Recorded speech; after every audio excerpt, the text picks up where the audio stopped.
Yes people, good morning, good afternoon, good evening. कैसे सब लोग? होप सो आप सब लोग बहुत बढ़िया रहेंगे। मैं बता दूं, मैं भी बहुत अच्छा हूं। तो आज हम स्टार्ट करते हैं नेक्स्ट रिवीजन लेक्चर। आपको ऑलरेडी 5 रिवीजन लेक्चर मिल चुके हैं, ये 6th रिवीजन लेक्चर है। और इसमें आज हम जो सीखने वाले, जैसा मैंने कल के लेक्चर में प्रॉमिस किया था आपको, मैं ट्रस्ट वाला टॉपिक है वो रिवाइज करवाने वाला हूं। तो आज हम सीखेंगे चैरिटेबल रिलीजियस ट्रस्ट से रिलेटेड, एक्रिएटेड इनकम से रिलेटेड। तो देखो, सबसे पहले स्टार्ट करते हैं taxation of the charitable religious trust. एक बात समझना, आप लोगों ने देखा हुआ है कि चैरिटेबल और रिलीजियस ट्रस्ट होता है, उसकी इनकम एग्जेम्प्ट होती है। वो कैसे एग्जेम्प्ट होती है, क्या होती है, वो आज अपन रिवाइज करने वाले हैं। जो चैरिटेबल पर्पस का मतलब है वो मैं आपको लास्ट में रिवाइज करवाऊंगा कि चैरिटेबल पर्पस का मतलब क्या होता है। सबसे पहले मैं आपको एक एक सेक्शन है वो रिवाइज करवाने वाला हूं। सबसे पहली सेक्शन होती है सेक्शन 11.1। 11.1 ये बोलती है कि income derived from property held under trust.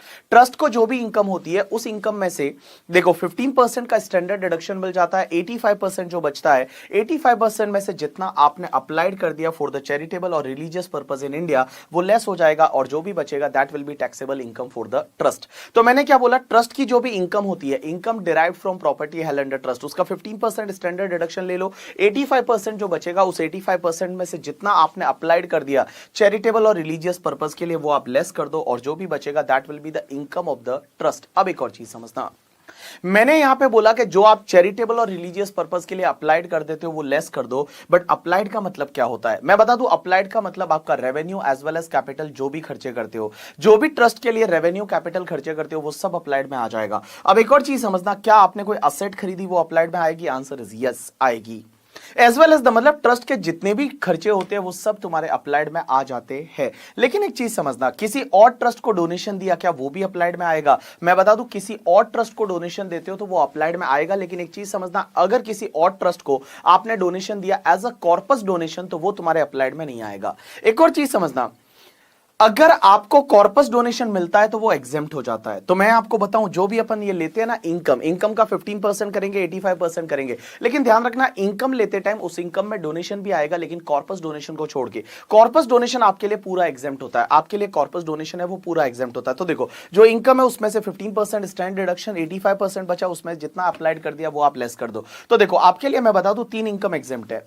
पहला तो आपको जो कॉर्पस डोनेशन मिलेगा वो पूरा एग्जेम्प्ट है, दूसरा 15% इनकम का है वो एग्जेम्प्ट, और तीसरा जितना आपने अप्लाइड कर दिया वो एग्जेम्प्ट है। किसी और ट्रस्ट को डोनेशन दिया वो भी अप्लाइड माना जाएगा, लेकिन एक चीज समझना कि वो एज अ कॉर्पस डोनेशन नहीं होना चाहिए। किसी और ट्रस्ट को डोनेशन दिया वो अप्लाइड है, लेकिन एज अ कॉर्पस डोनेशन दिया तो वो आपका अप्लाइड में नहीं लिया जाएगा। अब एक और चीज समझना, अगर आप कोई असेट है वो असेट को अप्लाइड में ले लेते हो, तो क्वेश्चन ही आता है क्या उस पर डेप्रिसिएशन अलाउ होगा? Answer is no. एक सेक्शन हुआ करती है 11 सबसेक्शन 6, और 6 में ये बोला हुआ है कि जब आप असेट की एक्चुअल कॉस्ट को अप्लाइड में ले लेते हो तो उस पर आपको डेप्रिसिएशन है वो डेप्रिसिएशन अलाउ नहीं होगा, नहीं तो डबल डिडक्शन हो जाएगा। अब एक और चीज समझना यहां पे आप लोग, कि सर जो ट्रस्ट अप्लाइड करता है, ट्रस्ट जो खर्चे करता है वो सब लेस होते हैं, अप्लाइड में आते हैं। लेकिन एक चीज समझना, सेक्शन 40A का सबसेक्शन 3 और 3A यहां पे लगेगा। Means in a single day to a single person, अगर 10,000 से ज्यादा का पेमेंट करते हैं कैश में, तो वो डिसअलाउड हो जाएगा, वो अप्लाइड में नहीं आएगा। तो अगर 10,000 से ज्यादा का कैश में पेमेंट करते हैं in the single day to a single person, तो वो अप्लाइड में नहीं आएगा। एक और चीज समझना, पहले अगर खर्चा मान लो अक्रूअल बेसिस पे ले लिया था, और इस साल में उसका एक्चुअल पेमेंट कर रहे हैं, और पेमेंट करते टाइम 10,000 से ज्यादा का अगर आपने कैश में पेमेंट किया, तो वो आपका डिसअलाउड हो जाएगा। वो मतलब कुल मिला के इस साल की वापस इनकम बन जाएगी, जो अपन सेक्शन 40A सबसेक्शन 3A में अपन पढ़ते हैं पीजीबीपी में, सेम वैसा का वैसा। एक और चीज समझना, जब भी ट्रस्ट पेमेंट करता है रेजिडेंट पर्सन को, तो ट्रस्ट को टीडीएस काटना पड़ेगा।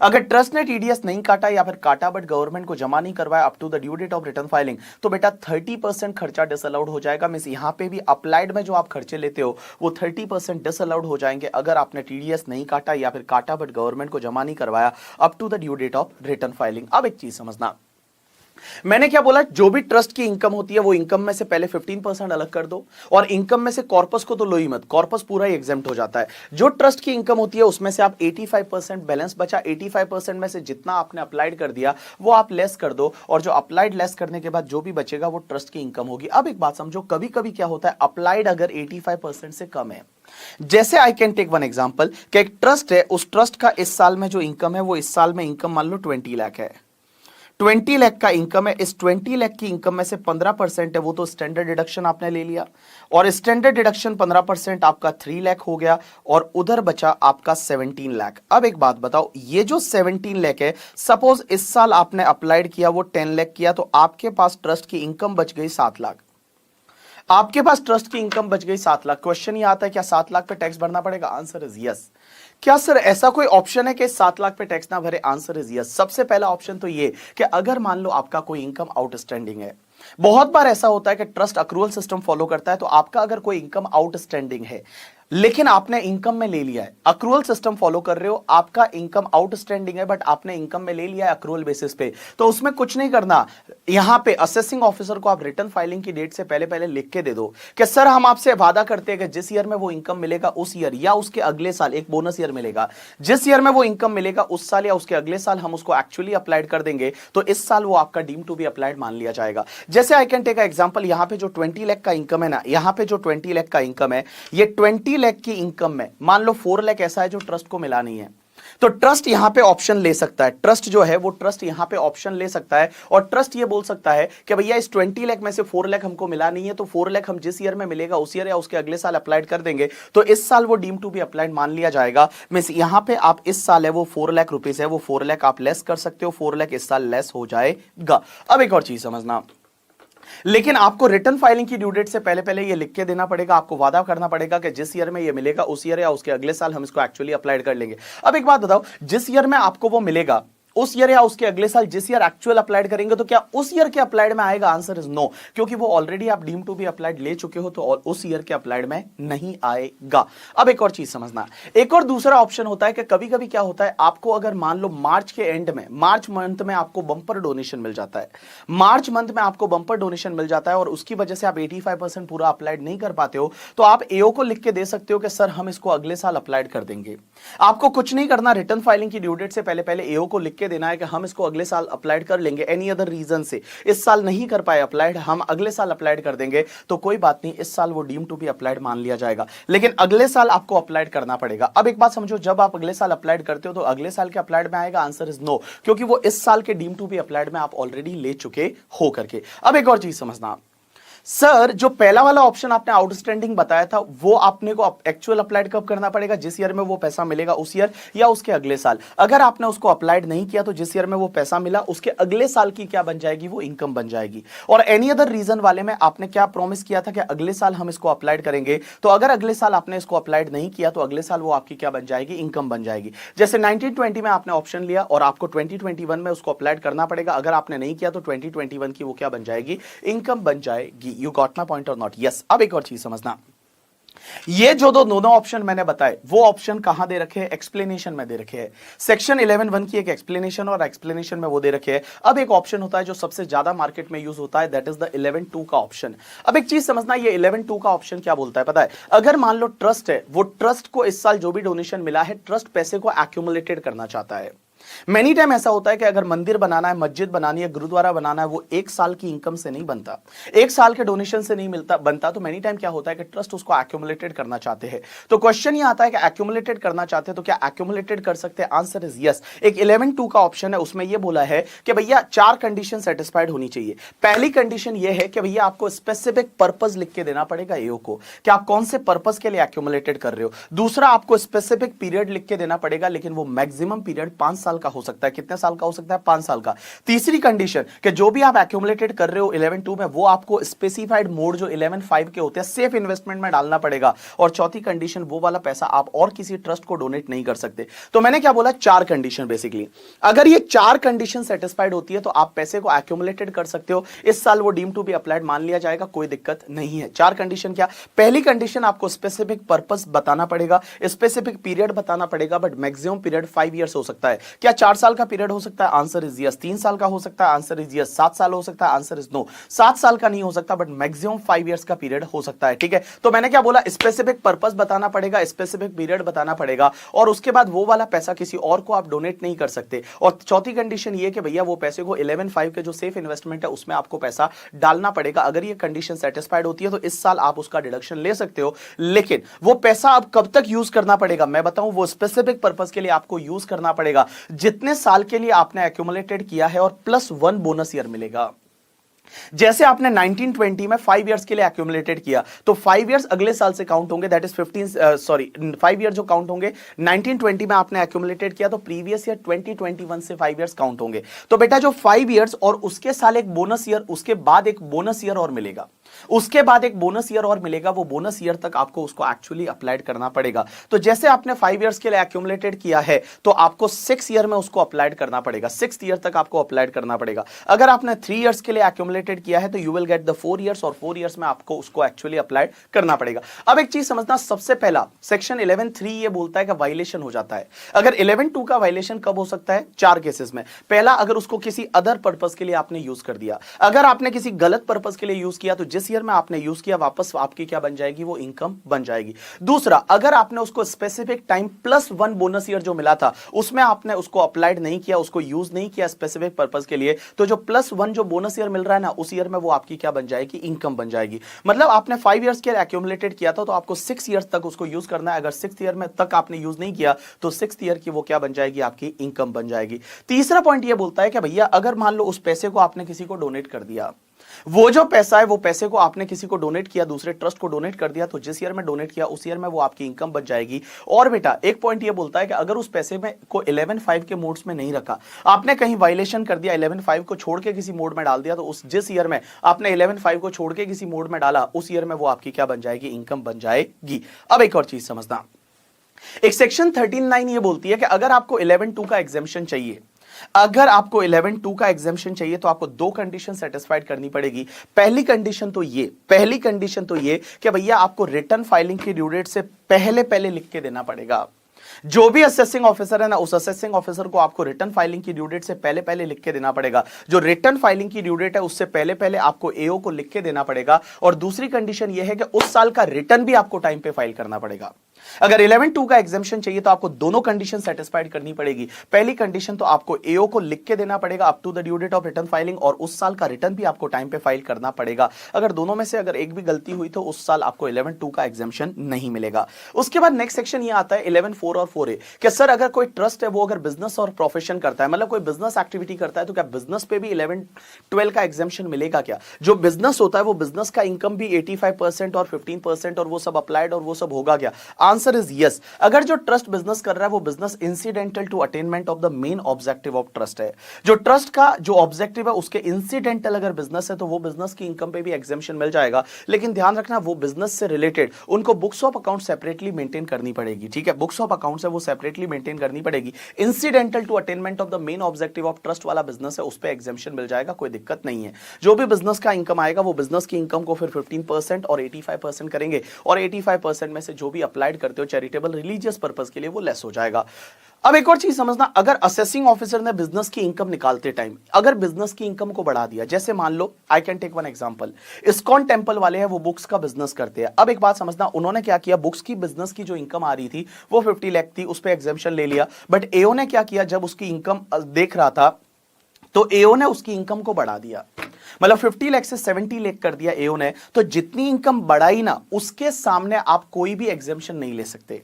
मींस जितनी इनकम बढ़ाई, जैसे 50 लाख उन्होंने इनकम बताई थी, जो इस्कॉन टेंपल की गीता की बुक्स का बिजनेस था उसका 50 लाख इनकम था, एओ ने उसको 70 कर दिया, तो बेटा 20 लाख पे ट्रस्ट को टैक्स भरना पड़ेगा। ये 20 लाख ये माना जाएगा कि ये 20 लाख आपने चैरिटेबल रिलीजियस पर्पस के लिए यूज नहीं किया है, और ये 20 लाख है वो आपके लिए टैक्सेबल इनकम बन जाएगी।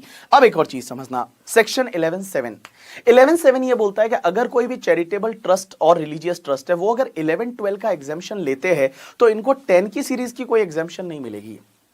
जो 10 की सीरीज मतलब जैसे डिविडेंड एग्जेम्प्ट होता है या यूटीआई म्यूचुअल फंड से जो इनकम होती है वो 1035 में एग्जेम्प्ट होती है, तो ये सब 10 की सीरीज की कोई एग्जेम्पशन नहीं मिलेगी अगर ट्रस्ट 11-12 का एग्जेम्पशन लेता है। लेकिन इसके 2 एक्सेप्शन है, 10(1) मिलेगा और 1023C मिलेगा। 10(1) का मतलब होता है एग्रीकल्चर इनकम, तो अगर कोई ट्रस्ट है वो एग्रीकल्चर एक्टिविटी भी करता है तो एग्रीकल्चर एक्टिविटी पे सीधा 10(1) में एग्जेम्पशन लेगा, और बाकी वाली इनकम है उस पर 11-12 में एग्जेम्पशन लेगा। लेकिन ये 1034 या 1035 वगैरह की एग्जेम्पशन नहीं ले सकते। तो मैं आपको यह बोलूं कि अगर कोई ट्रस्ट है वो 11-12 का एग्जेम्पशन लेता है तो 10 की सीरीज की कोई एग्जेम्पशन नहीं ले सकता, लेकिन इसके 2 एक्सेप्शन होंगे।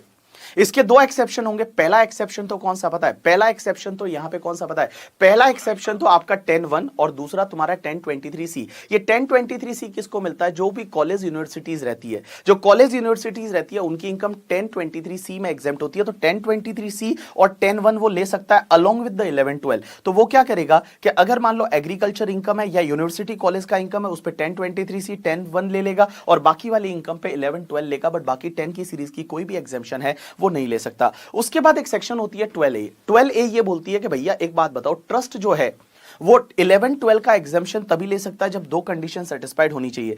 पहली कंडीशन तो ट्रस्ट रजिस्टर्ड होना चाहिए 12AA में, ट्रस्ट रजिस्टर्ड होना चाहिए 12AA में, और दूसरी कंडीशन यह है कि ट्रस्ट की इनकम एग्जाम्पशन लेने से पहले वाली अगर बेसिक एग्जाम्पशन से ज्यादा है तो ट्रस्ट को अपना ऑडिट करवाना पड़ेगा। तो पहली कंडीशन तो ट्रस्ट रजिस्टर्ड होना चाहिए 12AA में, और दूसरा अगर ट्रस्ट की इनकम एग्जाम्पशन लेने से पहले वाली बेसिक एग्जाम्पशन से ज्यादा है तो उस केस में उनको अपनी ऑडिट करवानी पड़ेगी। एक और बात बताओ, ट्रस्ट को एग्जाम्पशन कौन से ईयर से मिलेगी? जिस ईयर में उन्होंने रजिस्ट्रेशन के लिए एप्लीकेशन डाला उस ईयर से, या जिस ईयर में रजिस्टर्ड हुआ उस ईयर से। राइट आंसर है जिस ईयर में एप्लीकेशन डाला उस ईयर से। जैसे मान लो यहां फेब 2020 में एप्लीकेशन डाला, ट्रस्ट रजिस्टर्ड हुआ जून 2020 में जाके, तो भी एग्जेम्पशन 1920 प्रीवियस ईयर से मिल जाएगी। बिकॉज जिस ईयर में आप एप्लीकेशन करते हो उस ईयर से आपको एग्जेम्पशन मिल जाती है। So exemption is available from the year in which application is made. So suppose application is made in previous year 1920, in that case your exemption is allowed from previous year 1920। 1920 से आपको exemption है वो exemption मिल जाएगी। अब एक और चीज समझना है, यहां पे 1920 से आपको एग्जाम्पशन है वो एग्जाम्पशन मिल जाएगी। अब यहां पे एक और चीज समझने की कोशिश करना बेटा, all people please pay attention, एक और चीज समझने की कोशिश करना। मैंने क्या बोला कि भैया जिस ईयर में एप्लीकेशन करते हो उस ईयर से एग्जाम्पशन मिलती है, क्या उसके पहले वाले ईयर्स पे एग्जाम्पशन मिलेगी? Answer is no. जैसे आई कैन टेक एग्जांपल, मेरा एक ट्रस्ट है जिसका नाम है वेव क्रिएटर्स, और ये वेव क्रिएटर्स ट्रस्ट हमारा 10 साल से क्रिएटेड है, लेकिन हमने उसका 12AA का रजिस्ट्रेशन के मान लो आज करवाया, आज एप्लीकेशन किया और 2-4-10 दिन में मान लो रजिस्टर्ड हो गया, आज रजिस्टर्ड हो गया। तो क्या पुराने वाले जो ईयर्स है उन ईयर्स के लिए एग्जाम्पशन मिलेगी? आंसर इज नहीं मिलेगी। लेकिन एक चीज समझना, अगर मान लो जिस दिन ट्रस्ट रजिस्टर्ड होता है, जिस दिन ट्रस्ट रजिस्टर्ड होता है उस दिन तुम्हारे पुराने असेसमेंट पेंडिंग है, जिस दिन ट्रस्ट रजिस्टर्ड होता है उस दिन तुम्हारे पुराने असेसमेंट पेंडिंग है, और पुराने ईयर्स में भी एक्टिविटी और ऑब्जेक्टिव ट्रस्ट का सेम था जिसके बेसिस पे आज रजिस्ट्रेशन हुआ है। मींस भैया एक बात बताओ, जिस दिन ट्रस्ट रजिस्टर्ड हुआ उस दिन तुम्हारे पुराने कोई असेसमेंट पेंडिंग है, एंड भैया जिस दिन रजिस्टर्ड हुआ उस दिन जो उसके ऑब्जेक्टिव एक्टिविटी है पहले भी वही ऑब्जेक्टिव एक्टिविटी थे, तो जो भी पेंडिंग असेसमेंट है उन ईयर्स के लिए असेसिंग ऑफिसर आपको एग्जाम्पशन दे देगा।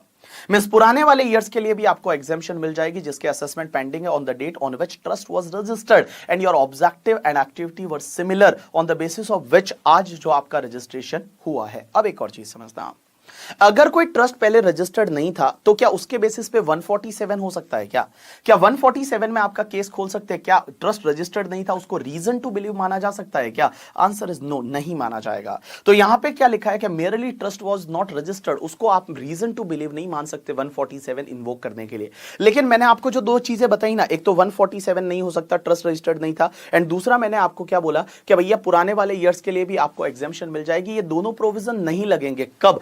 अगर मान लो ट्रस्ट ने पहले रजिस्ट्रेशन के लिए अप्लाई किया था बट एप्लीकेशन रिजेक्ट हो गई थी, या फिर पहले ट्रस्ट रजिस्टर्ड था लेकिन उसका रजिस्ट्रेशन कैंसिल हो गया। तो ये दो केस में, ये जो मैं बताऊं दो केस कौन से, या तो पहले रजिस्टर्ड था रजिस्ट्रेशन कैंसिल हो गया, या पहले एप्लीकेशन रजिस्ट्रेशन के लिए किया था बट सीआईटी ने एप्लीकेशन को रिजेक्ट कर दिया। इन दो केसेस में क्या होता है कि भैया वो दो बेनिफिट आपको नहीं मिलेंगे। कौन से दो बेनिफिट? पुराने वाले ईयर्स के लिए एग्जाम्पशन मिलना एंड 147 को बेस नहीं बनना, रीजन टू बिलीव नहीं मानना 147 के लिए, नॉन रजिस्ट्रेशन, ये दोनों बेनिफिट आपको नहीं मिलेंगे। उसके बाद एक और चीज समझना आप लोग, 12AA सेक्शन ये बोलती है कि रजिस्ट्रेशन का प्रोसीजर क्या होता है। एक जो ट्रस्ट है उसको रजिस्ट्रेशन करवाना है तो रजिस्ट्रेशन का प्रोसीजर क्या होता है? सबसे पहले आपको सीआईटी को एप्लीकेशन करनी पड़ती है, जो कमिश्नर ऑफ इनकम टैक्स होता है उसको आपको एप्लीकेशन करनी पड़ती है। कमिश्नर क्या करेगा? अपने आप को पहले सेटिस्फाइड करेगा आपके ट्रस्ट का ऑब्जेक्टिव सही है या नहीं है, आपकी जो एक्टिविटी है वो जेन्युइन है या नहीं है। तो जेन्युइननेस ऑफ एक्टिविटी और ऑब्जेक्टिव के बारे में वो अपने आप को सेटिस्फाइड करेगा।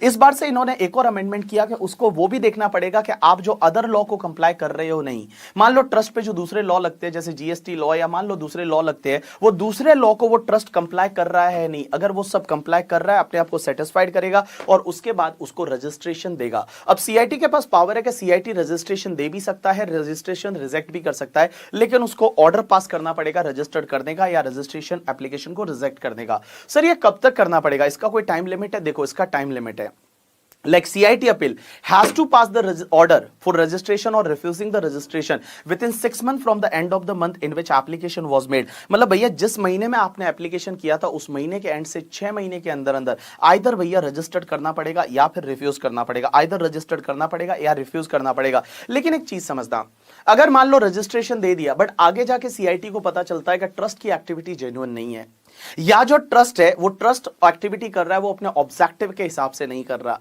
या ट्रस्ट किसी और अदर लॉ को कंप्लाई नहीं कर रहा है, तो उस केस में CIT के पास ये पावर होता है कि CIT चाहे तो अपॉर्चुनिटी ऑफ बीइंग हर्ड देके और ट्रस्ट का रजिस्ट्रेशन कैंसिल कर सकता है। क्या कर सकता है? ट्रस्ट का रजिस्ट्रेशन है वो कैंसिल कर सकता है, ये CIT के पास में पावर होता है करके। ठीक है, अब एक और चीज समझना है, यहां पे मैंने आपको बोला ट्रस्ट का रजिस्ट्रेशन 6 महीने में होना चाहिए। अगर 6 महीने में CIT ने अपना ऑर्डर पास नहीं किया रजिस्ट्रेशन या रिफ्यूज द रजिस्ट्रेशन, तो उस केस में trust deem to be registered माना जाएगा। क्या माना जाएगा? डीम टू बी रजिस्टर्ड है वो माना जाएगा। अब एक और चीज समझना, ट्रस्ट अपने ऑब्जेक्टिव में अगर कुछ चेंज करता है, ट्रस्ट है वो अपने ऑब्जेक्टिव में कुछ चेंज करता है, तो उस ट्रस्ट को क्या करना पड़ेगा पता है? विद इन 30 डेज, जिस दिन उन्होंने मॉडिफिकेशन चेंज किया 30 दिन के अंदर अंदर उनको क्या करना पड़ेगा? फ्रेश रजिस्ट्रेशन के लिए अप्लाई करना पड़ेगा। अब नेक्स्ट सेक्शन पे चलते हैं, that is the section 13।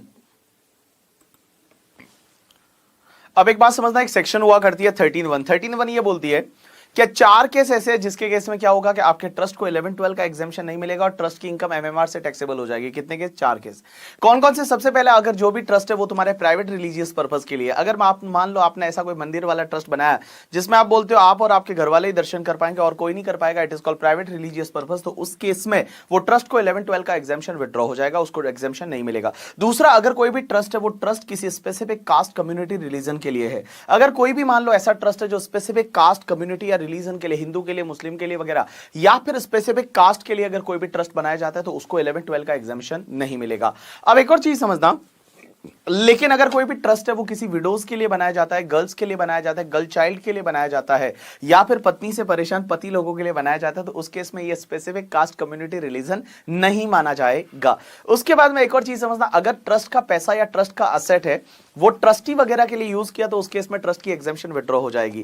Trustee का मतलब यहां पे मैं बता दूं ट्रस्ट के रिलेटिव के लिए यूज नहीं होना चाहिए। देखो ट्रस्ट का जो भी पैसा है या ट्रस्ट की जो असेट है वो ट्रस्ट के रिलेटिव के लिए अनड्यू एडवांटेज नहीं मिलना चाहिए, मतलब गलत एडवांटेज नहीं मिलना चाहिए। अगर गलत एडवांटेज मिलता है तो ट्रस्ट की एग्जेम्पशन विड्रॉ हो जाएगी करके। ठीक है, जितना नॉर्मल दूसरे लोगों को मिलता है उतना मिलना चाहिए, अदरवाइज अगर मान लो ज्यादा मिला करके, ठीक है, जैसे मान लो एक ट्रस्ट है, वो ट्रस्ट क्या करता है कि अपना हॉल है वो लोगों को शादी पे भाड़े पे देता है, उसमें 4 लाख रुपीज पर डे का रेंट लेता है, लेकिन मैं ट्रस्टी था, मेरे को भाड़े पे दिया और मेरे से 1 रुपया भी नहीं लिया, तो यहां पे मेरे को गलत फायदा पहुंचाया गया, तो उस केस में ट्रस्ट की एग्जेम्पशन विड्रॉ हो जाएगी। लेकिन आप मुझे बोलोगे ट्रस्ट के रिलेटिव कौन कौन होते हैं, तो ट्रस्ट का पहला रिलेटिव फाउंडर या ऑथर, दूसरा सब्सटेंशियल कंट्रीब्यूटर। सब्सटेंशियल कंट्रीब्यूटर मतलब जिसने ट्रस्ट को 50,000 से ज्यादा का डोनेशन दिया है इन previous year, that is called substantial contributor. तीसरा, अगर फाउंडर, ऑथर या सब्सटेंशियल कंट्रीब्यूटर जो है, फाउंडर, ऑथर या सब्सटेंशियल कंट्रीब्यूटर है, वो अगर कोई HUF है तो वो HUF के जो भी मेंबर्स रहेंगे वो मेंबर्स भी क्या माने जाएंगे, रिलेटिव माने जाएंगे। तो देखो मैंने क्या बोला, सबसे पहला ऑथर और फाउंडर, दूसरा सब्सटेंशियल कंट्रीब्यूटर जिसने 50,000 से ज्यादा का डोनेशन दिया है।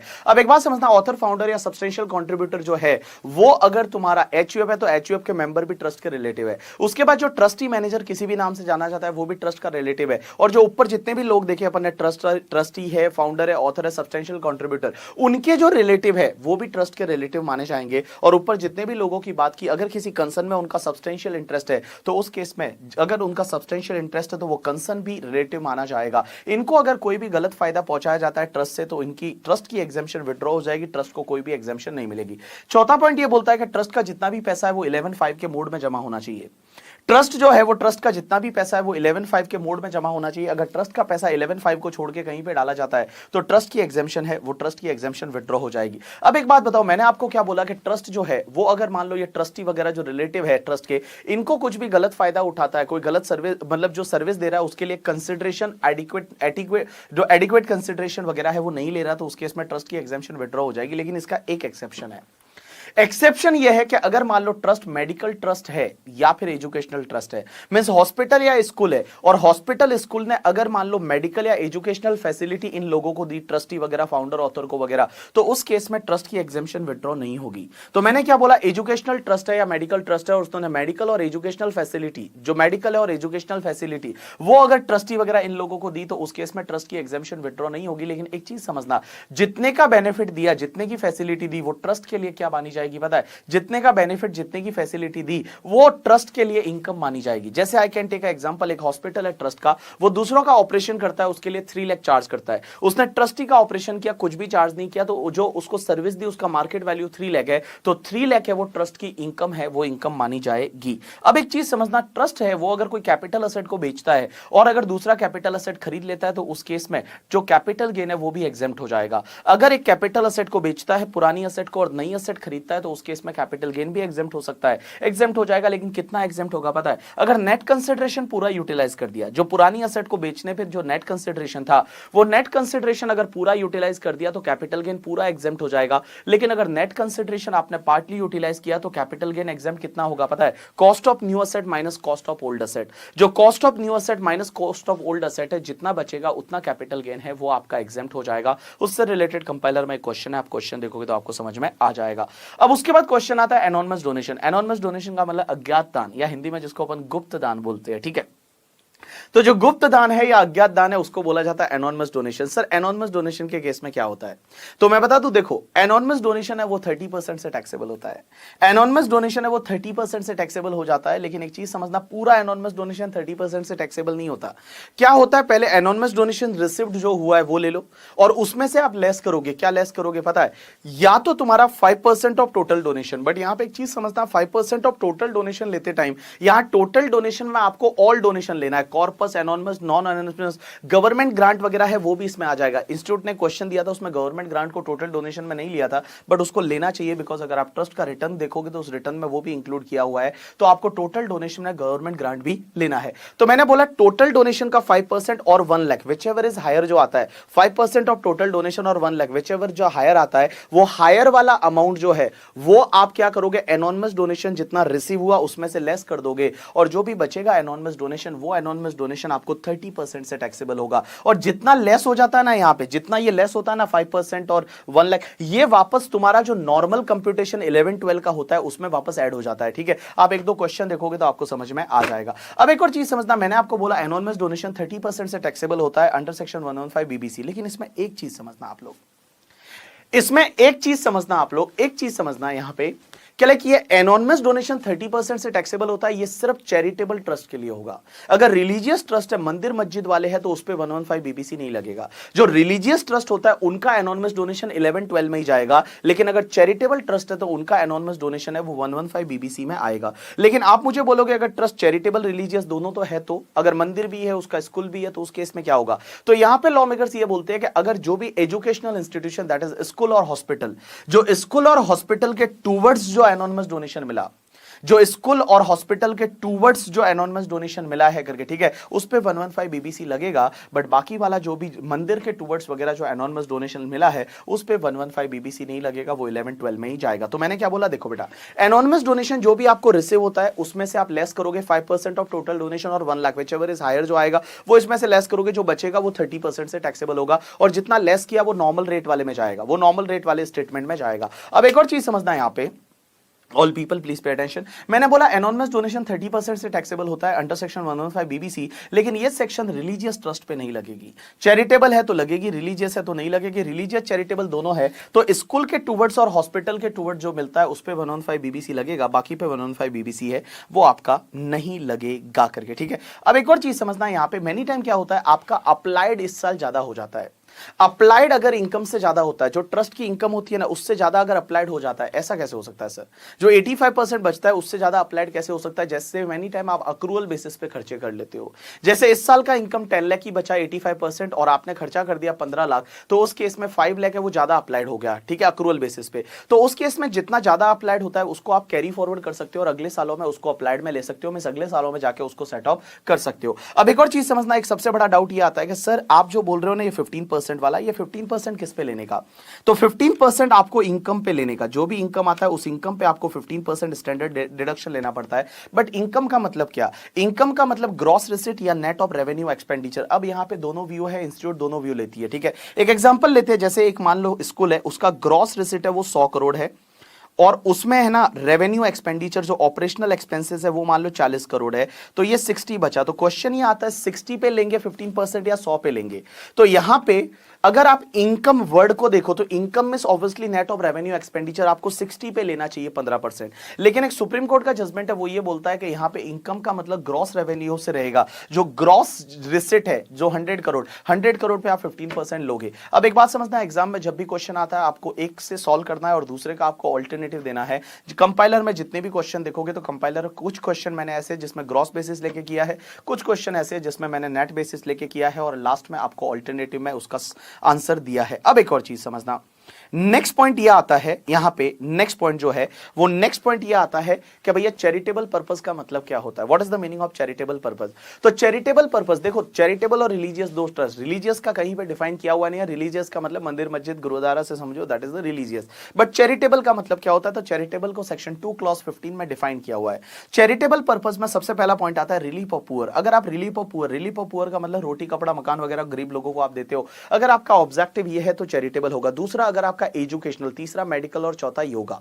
पांचवा preservation of the historical place monuments, और छठा अगर preservation of the wildlife sanctuary वगैरह उसके प्रिजर्वेशन के लिए आपने ट्रस्ट बनाया तो वो चैरिटेबल में आएगा। तो मैंने बोला चैरिटेबल में मैंने आपको 6 पॉइंट बताए। अब एक बात समझना, ये चैरिटेबल में 6 पॉइंट कौन कौन से समझने की कोशिश करना। सबसे पहला रिलीफ ऑफ द पुअर, दूसरा एजुकेशन, तीसरा योगा, चौथा तुम्हारा कौन सा है? दैट इज पहला रिलीफ ऑफ पुअर, दूसरा एजुकेशन, तीसरा मेडिकल, चौथा योगा, पांचवा preservation of the historical places monuments, और preservation of the wildlife sanctuary वगैरह। ये सब तुम्हारे चैरिटेबल पर्पस की डेफिनेशन में आएंगे। अगर आपका ऑब्जेक्टिव ये है तो ये चैरिटेबल है। लेकिन एक चीज समझना, एक लास्ट में इन्होंने एक और पॉइंट डाला है, that is any other advancement of any other objective of general public utility. It is like etcetera etcetera वाला पॉइंट, क्या भैया ऐसा कोई भी आपका काम है वो चैरिटेबल बन जाएगा। Advancement of any other objective of general public utility मतलब आप कुछ भी करो, पानी की बोतल बेचो, क्लासेस चलाओ, कोचिंग क्लास चलाओ, ये भी चैरिटेबल है। लेकिन एक चीज समझना, यहां पे लोगों ने मजे लेने चालू कर दिए, बोलते advancement of any other objective of general public utility में लोग क्या करते थे? बिजनेस करते थे, बोलते थे चैरिटेबल है, इनकम एग्जेम्प्ट हो जाएगी।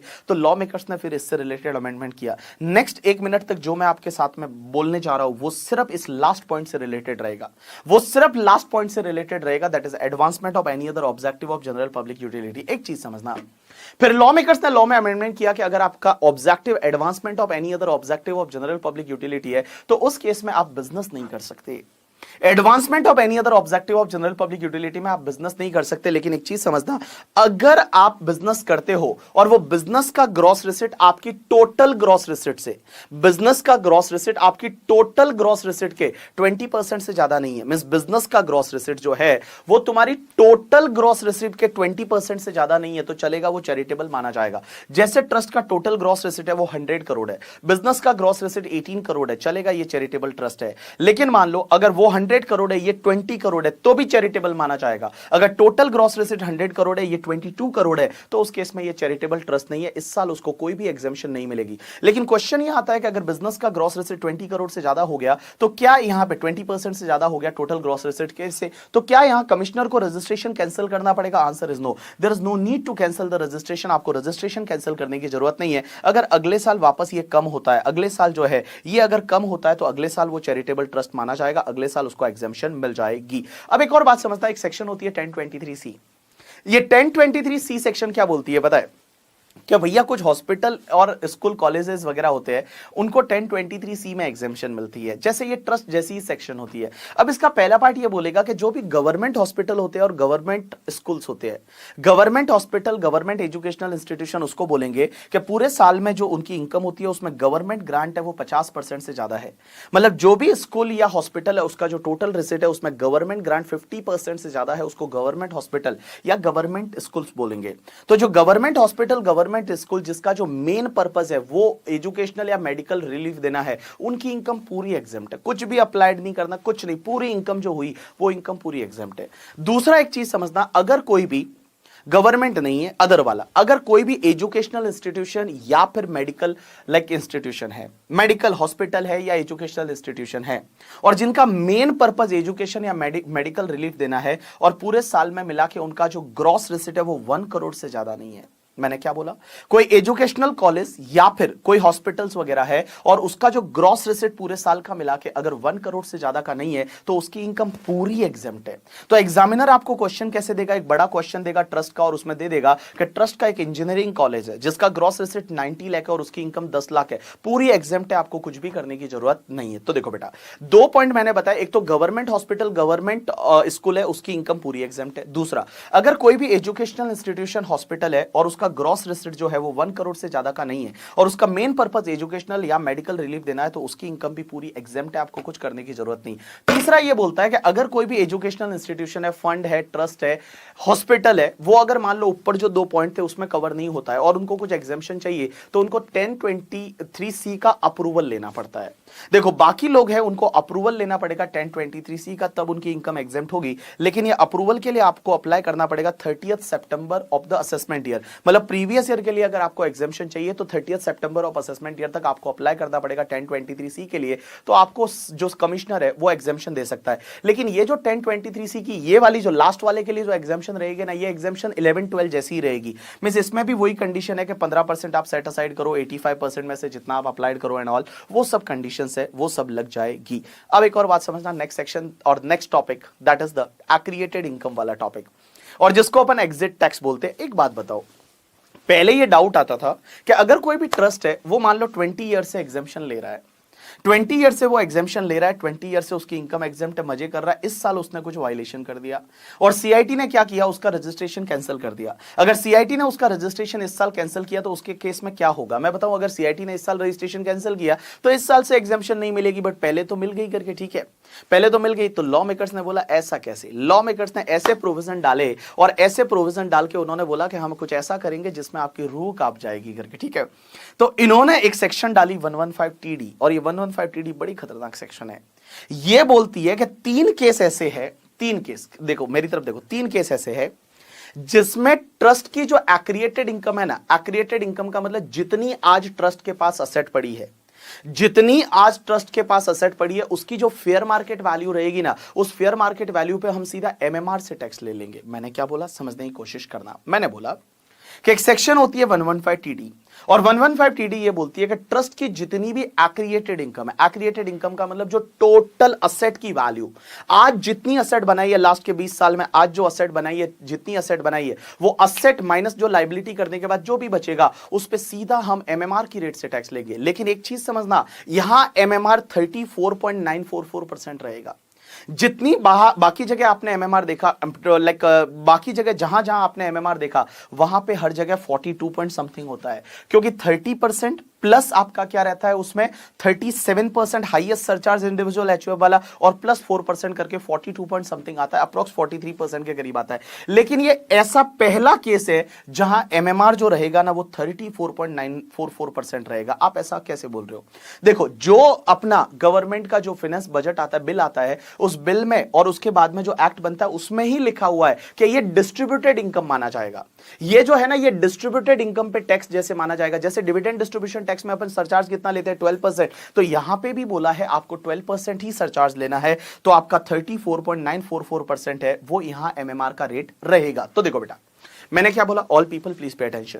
मैंने बोला 3 केस ऐसे है जिसमें ट्रस्ट की जो एक्रिएटेड इनकम रहेगी ना, एक्रिएटेड इनकम इस टोटल जो असेट रहेगी ना, उस असेट पे हम एमएमआर की रेट से टैक्स लगा देंगे। ये 3 केस कौन कौन से?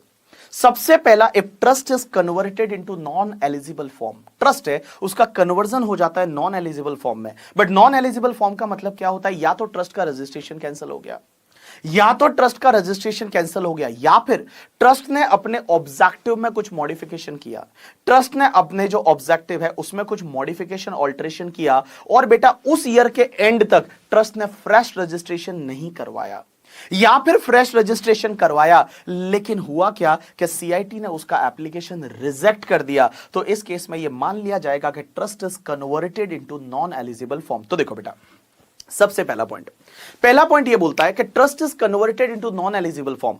बट ये कब माना जाएगा trust is converted into non eligible form? दो केस में। सबसे पहला, अगर ट्रस्ट का रजिस्ट्रेशन कैंसिल हो जाता है या फिर ट्रस्ट का कुछ ऑब्जेक्टिव में उसने मॉडिफिकेशन ऑल्टरेशन किया और उस साल उन्होंने फ्रेश रजिस्ट्रेशन के लिए अप्लाई नहीं किया, या फिर फ्रेश रजिस्ट्रेशन के लिए अप्लाई किया था लेकिन सीआईटी ने उसका एप्लीकेशन क्या कर दिया? रिजेक्ट कर दिया। दूसरा केस, अगर ट्रस्ट का किसी दूसरे ट्रस्ट के साथ मर्जर हो जाता है और वो ट्रस्ट का जो है वो सिमिलर ऑब्जेक्ट नहीं है और वो रजिस्टर्ड नहीं है, अगर किसी नॉन एलिजिबल ट्रस्ट के साथ मर्जर हो जाता है, मींस किसी ऐसे ट्रस्ट के साथ मर्जर हो जाता है जो रजिस्टर्ड नहीं है और उसका जो है क्या बोलते हैं ऑब्जेक्टिव सेम नहीं है, उसके साथ मर्जर हो जाता है तो। और तीसरा, अगर ट्रस्ट का डिसोल्यूशन हो जाता है।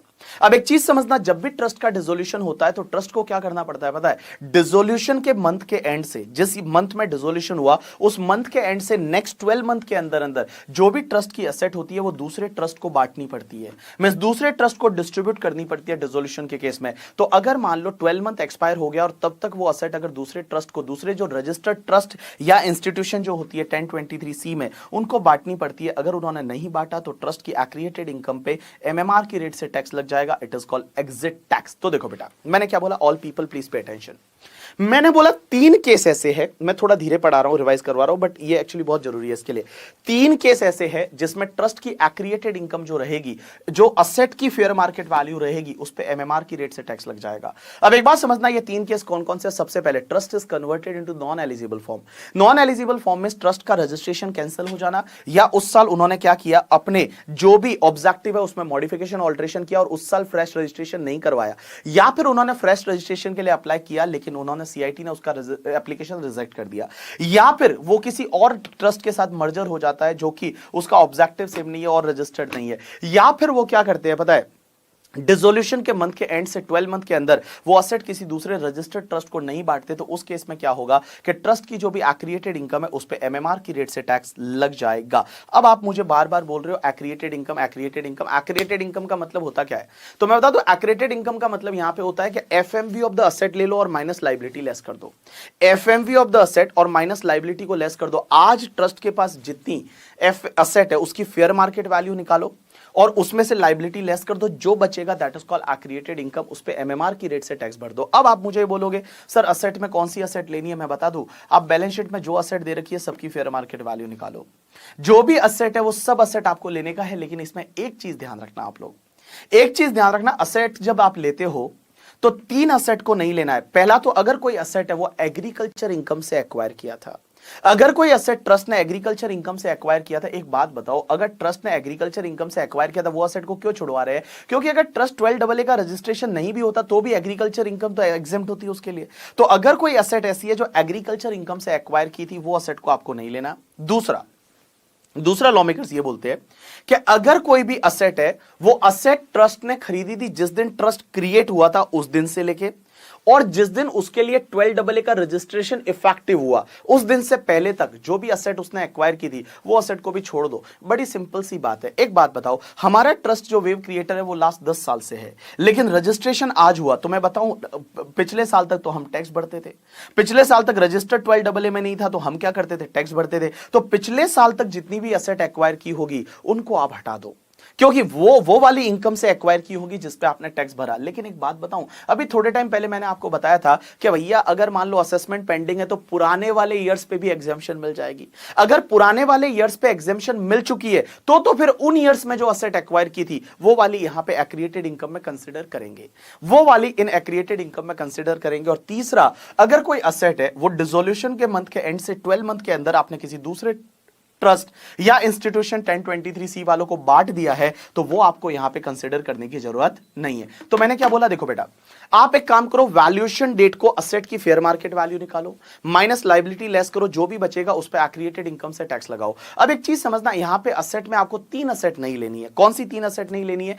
पहली चीज तो ये कि अगर असेट एग्रीकल्चर इनकम से एक्वायर किया था, दूसरा ट्रस्ट क्रिएट हुआ उस दिन से लेके और जिस दिन 12AA का रजिस्ट्रेशन इफेक्टिव हुआ था उससे पहले तक आपने एक्वायर किया था उसको छोड़ दो, और दूसरा तीसरा मैंने आपको बोला कि अगर डिसोल्यूशन के मंथ के एंड से 12 मंथ के अंदर अंदर जो आपने दूसरे ट्रस्ट को बांट दी, वो असेट को भी आप क्या कर दो, एक्सक्लूड कर दो। लेकिन एक चीज समझना सर, आप बोल रहे हो वैल्यूएशन, ये वैल्यूएशन कौन सी डेट को करना है भाई? फेयर मार्केट वैल्यू वगैरह आपको निकालना है, ये कौन सी डेट को निकालना है, इसका डेट क्या रहेगा? तो मैं बताऊं आपको, देखो वैल्यूएशन डेट क्या रहेगी। सबसे पहला, अगर trust is converted into non eligible form, means trust का रजिस्ट्रेशन कैंसिल हो जाता है। अगर रजिस्ट्रेशन कैंसिल हुआ तो कैंसिलेशन का डेट, अगर मॉडिफिकेशन ऑल्ट्रेशन हुआ तो मॉडिफिकेशन ऑल्ट्रेशन का डेट, अगर मर्जर हुआ तो मर्जर का डेट, और डिसोल्यूशन हुआ तो डिसोल्यूशन का डेट। ये तुम्हारी वैल्यूएशन डेट रहेगी, इस दिन आपको ये सब करना पड़ेगा। अब एक और बात समझना, ये एक्रिएटेड इनकम पे जो भी टैक्स रहेगा ये ट्रस्ट को 14 डेज में पे करना पड़ेगा। जो ट्रस्ट है वो ट्रस्ट को 14 डेज में पे करना पड़ेगा। 14 डेज है वो 14 डेज में पे करना पड़ेगा। लेकिन आप मुझे ये बोलोगे ये 14 डेज कहां से काउंट होंगे, तो समझने की कोशिश करना ये 14 डेज कहां से काउंट होंगे। All people please pay attention. सबसे पहला, अगर ट्रस्ट का रजिस्ट्रेशन कैंसिल हो गया तो ट्रस्ट है वो आईटेट में अपील में जा सकता था। ट्रस्ट का रजिस्ट्रेशन कैंसिल हुआ, ट्रस्ट आईटेट में अपील में जा सकता था। अपील में जाने का टाइम लिमिट होता है 60 डेज। अगर वो 60 डेज एक्सपायर हो गए, ट्रस्ट ने एप्लीकेशन नहीं किया आईटेट में, अपील नहीं किया, तो जैसे ही वो 60 डेज कंप्लीट हो गए उसके बाद से 14 डेज के अंदर अंदर ये टैक्स भरना पड़ेगा। दूसरा, अगर ट्रस्ट मान लो आईटेट में अपील में चला गया तो आगे से जो अपीलेट अथॉरिटी है उसका कैंसलेशन का कंफर्मेशन का ऑर्डर मिला एसएससी को। एसएससी को कंफर्मेशन का ऑर्डर मिला कि आपका तो रजिस्ट्रेशन कैंसिल होना ही चाहिए था। तो जिस दिन कंफर्मेशन का ऑर्डर मिला उसके बाद के 14 डेज के अंदर अंदर आप ये टैक्स भर दो। अगर मॉडिफिकेशन ऑल्ट्रेशन का केस है और मान लो उस ईयर में आपको फ्रेश रजिस्ट्रेशन के लिए अप्लाई करना पड़ता था, अगर आपने उस ईयर में फ्रेश रजिस्ट्रेशन के लिए अप्लाई नहीं किया तो वह जैसे ही वो ईयर कंप्लीट होगा उसके बाद के 14 डेज के अंदर अंदर आपको टैक्स भरना पड़ेगा। जैसे ही वो ईयर कंप्लीट होगा, वो कंप्लीट होने के बाद 14 डेज के अंदर अंदर आपको गवर्नमेंट को टैक्स भरना पड़ेगा। विद इन 14 डेज आपको गवर्नमेंट को टैक्स भरना पड़ेगा। वो ईयर कंप्लीट हुआ और आपने फ्रेश रजिस्ट्रेशन के लिए अप्लाई नहीं किया तो वो जैसे ईयर कंप्लीट हुआ उसके बाद के 14 डेज में भरना पड़ेगा। अगर मान लो आपने फ्रेश रजिस्ट्रेशन के लिए अप्लाई किया था और आपकी एप्लीकेशन रिजेक्ट हो गई तो रिजेक्शन के अगेंस्ट आप आईटेट में अपील में जा सकते थे। आईटेट में अपील में जाने का टाइम लिमिट होता है 60 डेज। वो 60 डेज एक्सपायर हो गया, आप अपील में नहीं गए, तो जैसे ही 60 डेज कंप्लीट हुआ उसके बाद के 14 डेज में टैक्स भर दो। अगर आप आईटेट में चले गए और वहां से कंफर्मेशन ऑफ रिजेक्शन का ऑर्डर आया, तो जिस दिन रिजेक्शन का कंफर्मेशन का ऑर्डर आया उस दिन के बाद के 14 डेज के अंदर अंदर आप गवर्नमेंट को टैक्स भर दो। अगर मर्जर का केस है तो मर्जर के डेट से 14 डेज के अंदर अंदर आप गवर्नमेंट को टैक्स भर दो। और अगर डिसोल्यूशन का डेट है तो डिसोल्यूशन से 14 डेज नहीं लिया जाएगा। 12 मंथ जहां कंप्लीट हो जाते हैं उसके बाद से 14 डेज का है अंदर अंदर आप गवर्नमेंट को टैक्स भर दो। अगर मान लो आप 14 डेज में ये टैक्स नहीं भरते हो तो 15 डेज से आपको 1% पर मंथ और पार्ट ऑफ द मंथ की रेट से इंटरेस्ट लग जाएगा। और उसके बाद 115 टीएफ ये बोलती है कि ट्रस्ट को असेसी इन डिफॉल्ट बनाया जाएगा। असेसी इन डिफॉल्ट बनाया जाएगा और उस पर इंटरेस्ट पेनल्टी है वो 220 221 की लग सकती है। अब एक चीज समझना सर, क्वेश्चन ये आता है कि सर अपने को असेट की फेयर मार्केट वैल्यू लेनी है तो असेट की फेयर मार्केट वैल्यू निकालेंगे कैसे? क्योंकि एक्रिएटेड इनकम का मतलब होता है असेट्स की फेयर मार्केट वैल्यू लो माइनस लायबिलिटी लेस करो, जो बचेगा उस पे आपको टैक्स भरना है। तो असेट की फेयर मार्केट वैल्यू निकालेंगे कैसे? तो मैं बता दूं, जिस दिन वैल्यूएशन डेट है उस दिन की बैलेंस शीट लो और बैलेंस शीट में जो fair market value, all asset की फेयर मार्केट वैल्यू आपको लेनी है। लेकिन एक चीज समझना, उसमें से आपको टीडीएस टीसीएस एडवांस टैक्स नहीं लेना। मतलब बैलेंस शीट को पकड़ो और बैलेंस शीट में से टीडीएस टीसीएस एडवांस टैक्स को आपको नहीं लेना। टीडीएस टीसीएस एडवांस टैक्स को नहीं लेना, as well as deferred revenue expenditure जो असेट साइड में अगर है तो उसको भी नहीं लेना। तो टीडीएस टीसीएस एडवांस टैक्स को नहीं लेना, जो भी डेफर्ड रेवेन्यू एक्सपेंसेस वगैरह असेट साइड में डालते हैं उनको भी नहीं लेना। बाकी असेट्स को आपको लेना है और उनकी फेयर मार्केट वैल्यू आपको निकालनी है। बट आप बोलोगे फेयर मार्केट वैल्यू निकालते कैसे है?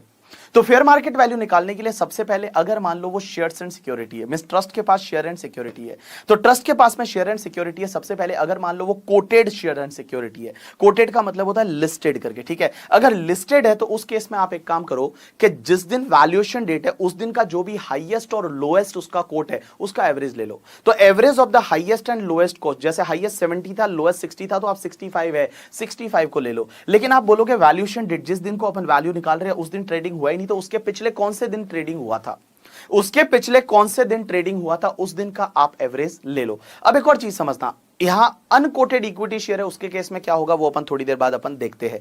उसके बाद में मान लो तुम्हारा अनकोटेड कोई सिक्योरिटी है बट वो इक्विटी शेयर को छोड़ गया, अनकोटेड है, तो उसके केस में आप एक काम करो, एफएमवी निकाल दो, एनआरवी निकाल दो as per the valuation report of the merchant banker और अकाउंटेंट। मींस अकाउंटेंट या मर्चेंट बैंकर से आप क्या करो, अनकोटेड जो सिक्योरिटी है उसकी आप क्या निकाल दो, एफएमवी निकाल दो। अब एक और चीज समझना, अगर इमूवेबल प्रॉपर्टी है, ट्रस्ट के पास इमूवेबल प्रॉपर्टी है, तो उसमें क्या करने का कि जो भी वैल्यूएशन डेट को स्टैंप ड्यूटी वैल्यू है और तुम्हारा एनआरवी है whichever is higher, means stamp duty value और NRV whichever is higher करके, ठीक है। एनी अदर असेट के केस में आप क्या करोगे एनआरवी और FMV on the valuation date, means any other asset के केस में आपको एनआरवी लेना है। अब एक और चीज समझना, अगर ट्रस्ट के पास में किसी जो ट्रस्ट है वो ट्रस्ट के पास में किसी प्राइवेट लिमिटेड कंपनी के शेयर है तो उसकी वैल्यू कैसे निकालोगे? तो आप प्राइवेट लिमिटेड कंपनी जो है पहले उसकी बैलेंस शीट को पकड़ लो और बैलेंस शीट की असेट जो है वो असेट्स पहले ले लो और माइनस लायबिलिटी कर दो, वो उसकी प्राइवेट लिमिटेड कंपनी का नेटवर्थ आ जाएगा, divide by total paid up share capital कितना है और मल्टीप्लाई बाय ट्रस्ट के पास पेड अप शेयर कैपिटल कितना है,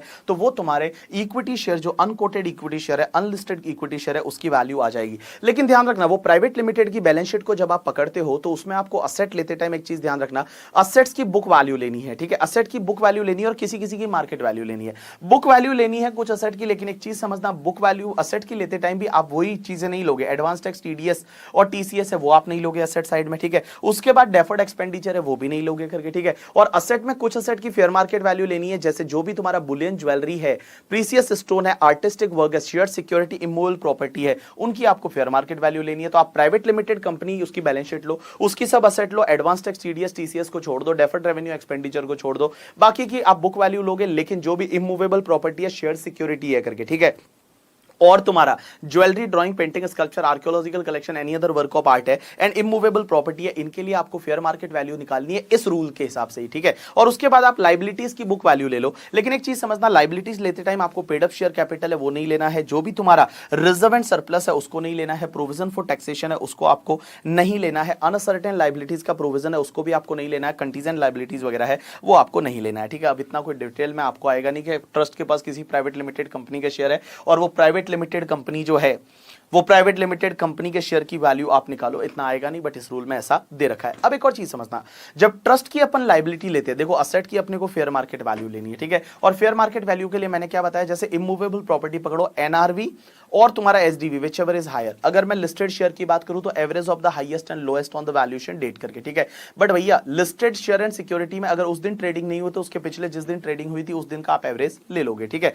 बाकी सब असेट्स के केस में आपको एनआरवी लेने का है करके, बाकी सब असेट के केस में आपको क्या लेना है, एनआरवी। लायबिलिटीज में आपको लायबिलिटीज है वो आपको लेनी है, लेकिन एक चीज समझना, लायबिलिटीज को आपको बुक वैल्यू पे लेना है, बट लायबिलिटीज में क्या क्या नहीं लेना है, जो भी ट्रस्ट का कॉर्पस फंड होता है उसको छोड़ दो, corpus is like a capital उसको आप छोड़ दो, उसके बाद रिजर्व एंड सरप्लस है उसको नहीं लेना है, कंटीजेंट लायबिलिटी को आपको नहीं लेना है, प्रोविजन फॉर अनसर्टेन लायबिलिटीज है वो भी आपको नहीं लेना है, और उसके बाद में प्रोविजन फॉर टैक्सेशन है वो भी आपको नहीं लेना है, ठीक है, done. So this is the completion of your topic. मैंने इसमें थोड़ा धीरे धीरे रिवाइज करवाया दोनों टॉपिक को, कौन कौन सा, ट्रस्ट और एक्रिएटेड इनकम। जितने भी आपके क्वेश्चंस है वो क्वेश्चंस को देख लो, और भैया अभी आपके पास ज्यादा टाइम नहीं है, पढ़ाई पे पूरा फोकस लगाओ और पढ़ाई करो, बहुत कम दिन बचे हैं, नेगेटिव लोगों से थोड़ा दूर रहो, पढ़ाई पे ध्यान रखो, अपना ध्यान रखो, अपनी हेल्थ का ध्यान रखा करो, ठीक है, घर वालों का ध्यान रखो, सबका ध्यान रखो, खुशी खुशी रहो, मिल बांट के रहो करके, ठीक है, और भैया मिलजुल के रहो बेसिकली। और मैं बता दूं यही लाइफ है, मिलजुल के रहो, खुश रहा करो, पॉजिटिव रहा करो, और अच्छे लोगों से बात किया करो, और साथ साथ में बहुत ज्यादा पढ़ाई कर लिया करो, ठीक है, बिकॉज यहाँ पे पढ़ाई का कोई भी ऑल्टरनेटिव नहीं है, सीए बनने के लिए पढ़ना पड़ेगा, पढ़ाई का कोई ऑल्टरनेटिव नहीं है, देयर इज नो शॉर्टकट करके, ठीक है, कोई शॉर्टकट नहीं है भैया सीए बनने का। और सीए बनने के बाद मैं बता दूं लाइफ बहुत अच्छी है, ये मैं सच बता रहा हूँ, बहुत अच्छा पैसे कमाओगे, उड़ाओगे, मस्त करके मजे करोगे, और वो सब सीए बनने के बाद ही हो सकता है, ठीक है। तो पहले ये डिग्री लानी है, और ये डिग्री ला लो, क्योंकि ये डिग्री अगर आ गई ना मजा आ जाएगा लाइफ में, सच बता रहा हूँ, मजा आ जाएगा, ठीक है। चलो थैंक्स अ लॉट पीपल, आज के लिए इतना बहुत है।